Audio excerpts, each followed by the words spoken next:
신약성경 141면 누가복음 24장 36절에서 53절까지의 말씀입니다.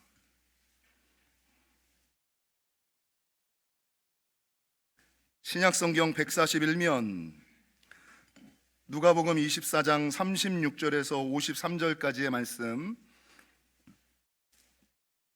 하나님의 말씀을 한 절 한 절 교독하여 올리겠습니다. 이 말을 할 때에 예수께서 친히 그들 가운데 서서 이르시되 너희에게 평강이 있을지어다 하시니,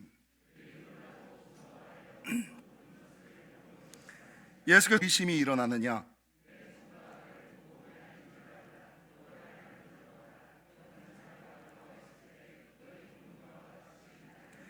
이 말씀을 하시고 손과 발을 보이시나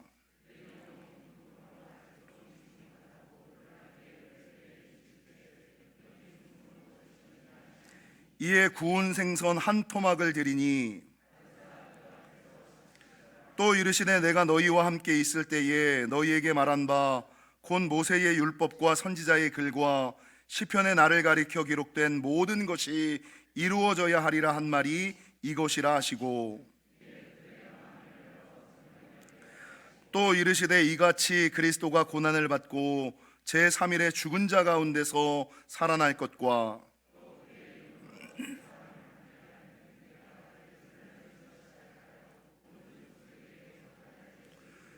너희는 이 모든 일의 증인이라.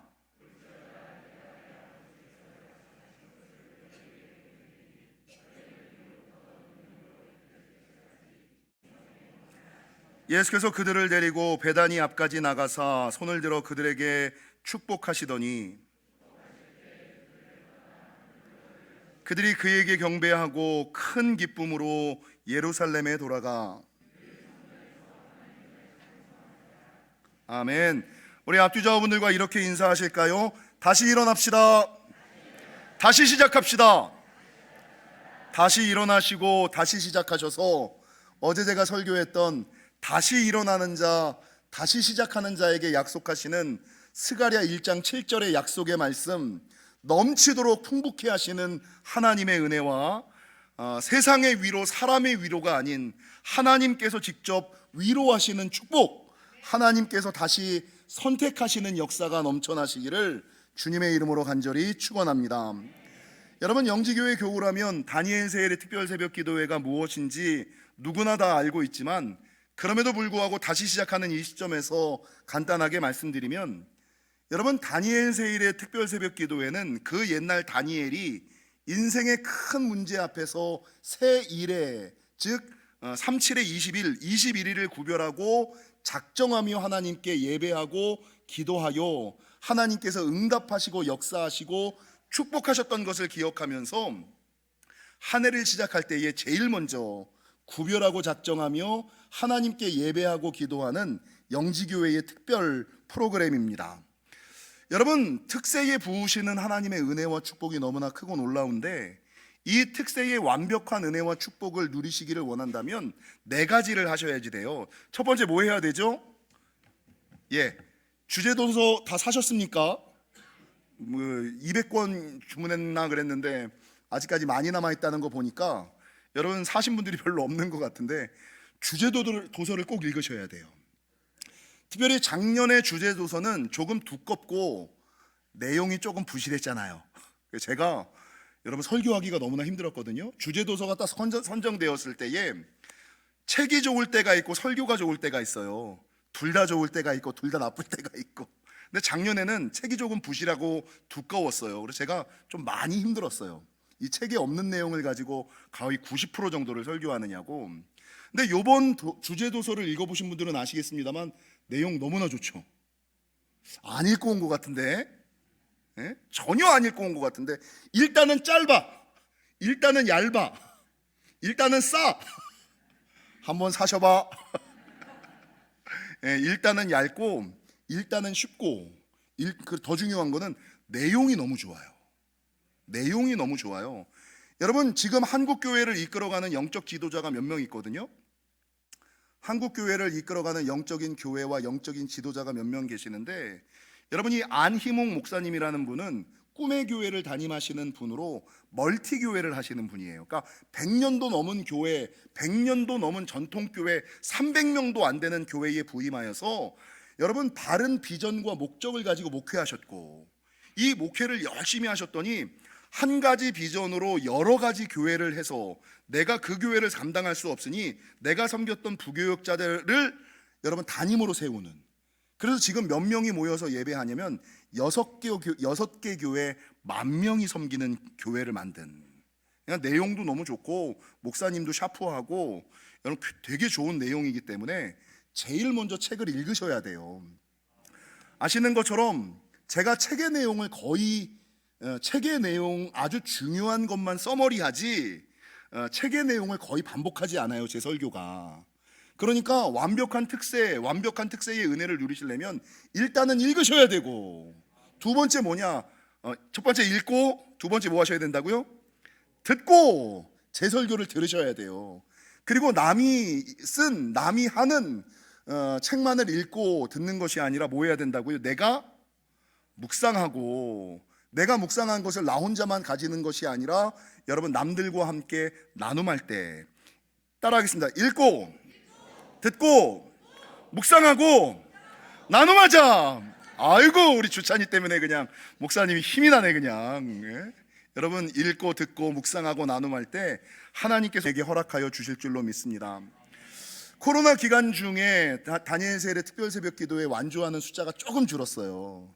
300명을 눈앞에 두고 가다가 작년에 몇 명이 완주했냐면 272명이 완주했거든요. 272명이 완주했는데 여러분 올해가 회복의 원년으로 삼으셔서 본당에 나오셔서 가정에서 다시 일어나시는, 내 인생 지금부터 시작이야, 내 인생 다시 시작이야 라는 생각을 가지고 살아가시는, 그래서 여러분 부탁드리는 것은 혼자 나오지 마시고 구역장들은 구역 식구들과 함께, 부장님들은 부서장들과 함께, 부장님들은 교사들과 함께 여러분 나오셔서 함께 특세의 은혜와 축복을 누리시기를.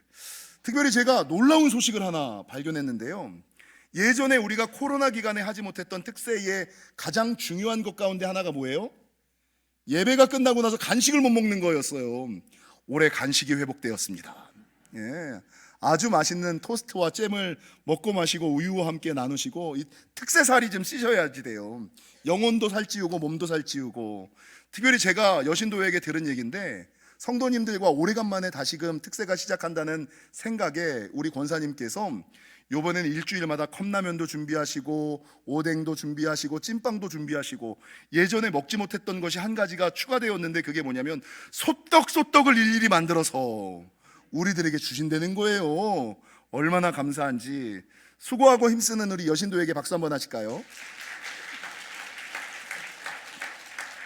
하나님의 놀라운 은혜와 은총, 특세의 역사와 기적이 여러분들과 함께 하시기를 주님의 이름으로 간절히 축원하고, 가정에서 예배하고 있는 한 50가정 정도들도 하나님의 놀라운 역사가 함께 하시기를 주님의 이름으로 간절히 축원합니다.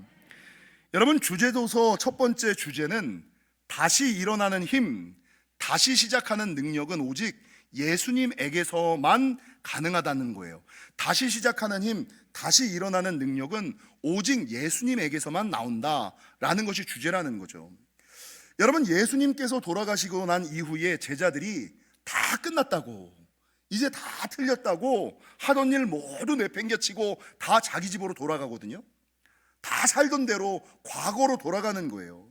그런데 그때에 예수님이 다시 찾아와 주시고, 오늘 교재를 읽으신 분들은 아시겠습니다만 오늘 본문 31절, 눈을 밝게 하시고 성경을 깨닫게 하시고 능력으로 입혀주시자 그들이 다시 돌이켜 큰 기쁨으로 예루살렘으로 돌아가. 안 읽으신 거야 이거. 그들이 다시 돌이켜 큰 기쁨으로 예루살렘으로 돌아가 늘 성전에서 찬송하며 사는 삶, 감사하는 삶을 살게 되었다라고 성경은 증거하고 있다는 것이죠.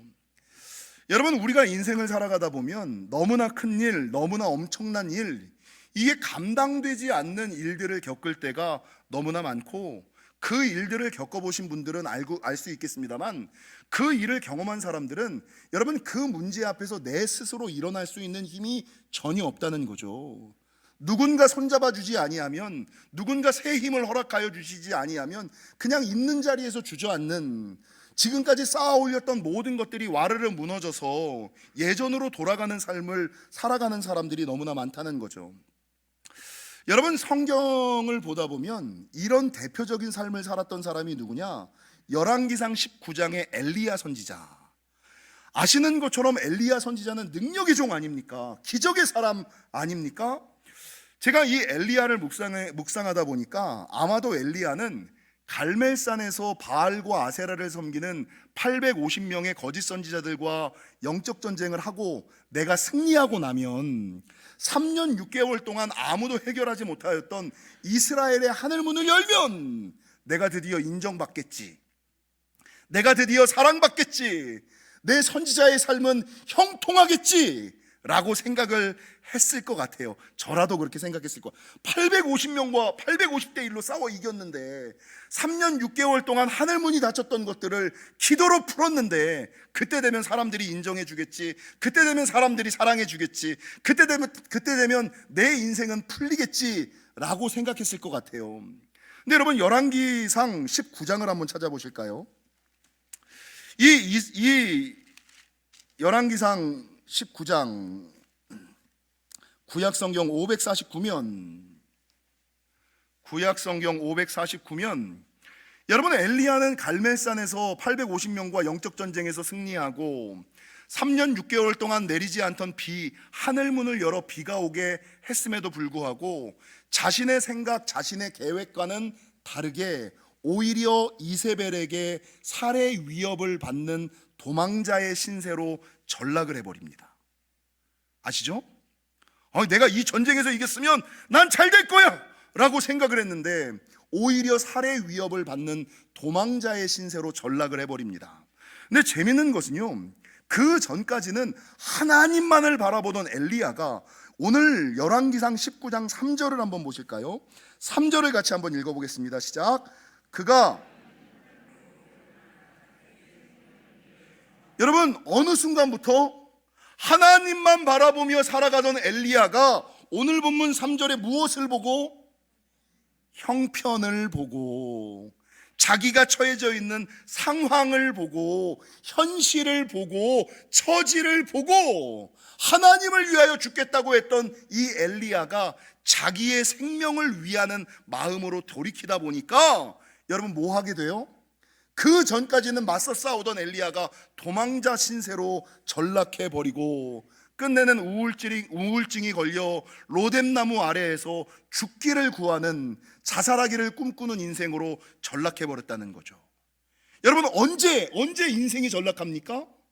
언제 인생이 무너집니까? 형편을 볼 때에, 하나님을 바라보지 아니하고 자기의 형편과 처지, 상황과 환경을 바라볼 때에 여러분, 실족하고 포기하고 절망하고 낭망할 수밖에 없었다라는 것이죠.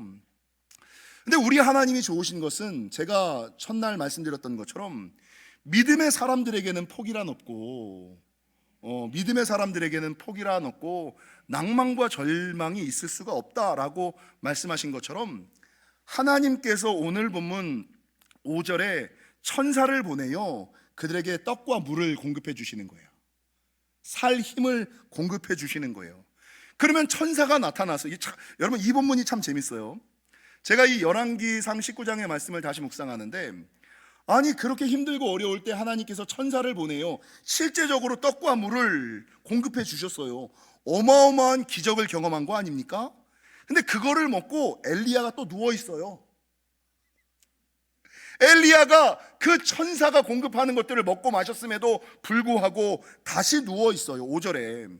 그러니까 우리 하나님께서, 야, 내가 천사까지 보냈잖아, 물과 떡을 공급했잖아, 이제는 일어서야 되잖아. 근데 그럼에도 불구하고 누워 있는 자에게 본문 7절을 보실까요? 여호와의 천사가 뭐 해서? 또 다시 와서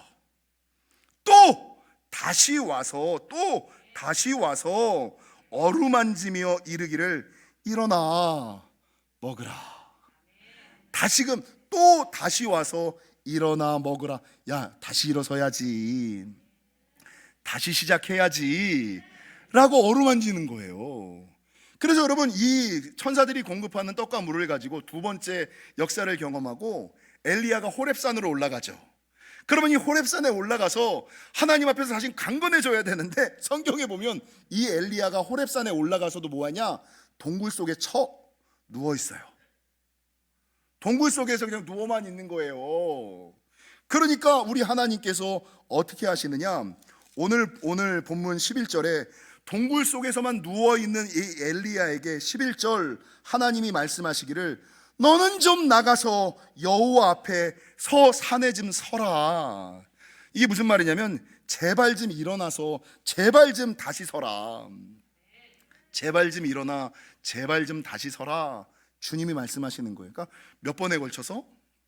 3번에 걸쳐서 찾아오시는 하나님, 3번에 걸쳐서 말씀하시는 하나님, 3번에 걸쳐서 역사하시는 하나님.